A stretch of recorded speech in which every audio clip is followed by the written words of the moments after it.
மக்களே, இது ப்ரோமோ உலகம். எல்லாரும் எப்படி இருக்கீங்க? சிவாங்கி வந்து இன்ஸ்டாவில் என்ன தெரியுமா ஷேர் பண்ணியிருக்காங்க? அவங்க வந்து இன்றைக்கி மதர்ஸ் டேக்காக அவங்களுக்கு விஷ் பண்ணியிருக்காங்க. அதுக்கப்புறமா என்னோடய அம்மா எனக்கு எவ்வளோ பிடிக்கும்னு சொல்லி நான் வந்து எக்ஸ்ப்ரெஸ் பண்ணதே இல்லை.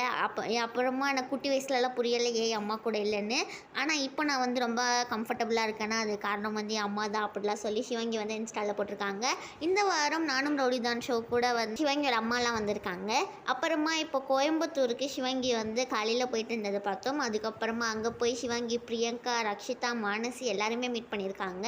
அங்கே புகழ், ரக்ஷன், சாம்விஷால் எல்லாரும் கூட வந்திருக்காங்க. ஏன்னா அங்கே வந்து இப்போ கான்சர்ட் நடந்துகிட்ருக்க மக்களே. அங்கே வந்து ஒரு பெரிய ஈவெண்ட் வந்து நடந்துகிட்ருக்கு. அப்புறமா சிவாங்கிக்கு வந்து இன்றைக்கி அவங்களோட ஷோ பார்க்கும்போது ரொம்ப ஸ்பெஷலாக இருந்தது. ஏன்னா அவங்க வந்து அவங்க ஃப்ரெண்ட்ஸ் கூட பார்த்துட்டு இருந்தாங்களாம். இதுதான் அவங்க வந்து இன்ஸ்டாவில் ஷேர் பண்ணியிருந்தாங்க. ஹர்ஷவர்தனும் வந்து இன்ஸ்டாவில் நிறைய புது புது ஃபோட்டோஸ்லாம் வந்து ஷேர் பண்ணியிருக்காங்க. இது மாதிரி நிறையா புதுசாக நீங்கள் பார்க்கணுன்னு ஆசைப்பட்டீங்கன்னா மறக்காமல் ப்ரோமோ உலகம்க்கு சப்ஸ்கிரைப் பண்ணிக்கோங்க. அப்புறமா அஸ்வின் குமாரும் இன்ஸ்டாவில் புது ஃபோட்டோஸ்லாம் போட்டிருக்காங்க. இந்த வீடியோ அவ்வளோதான் முடியுது. பிடிச்சிருந்தா லைக் பண்ணிவிடுங்க, ஷேர் பண்ணிவிடுங்க. கமெண்ட் செக்ஷனில் எதாவது சொல்லணுன்னா சொல்லுங்கள்.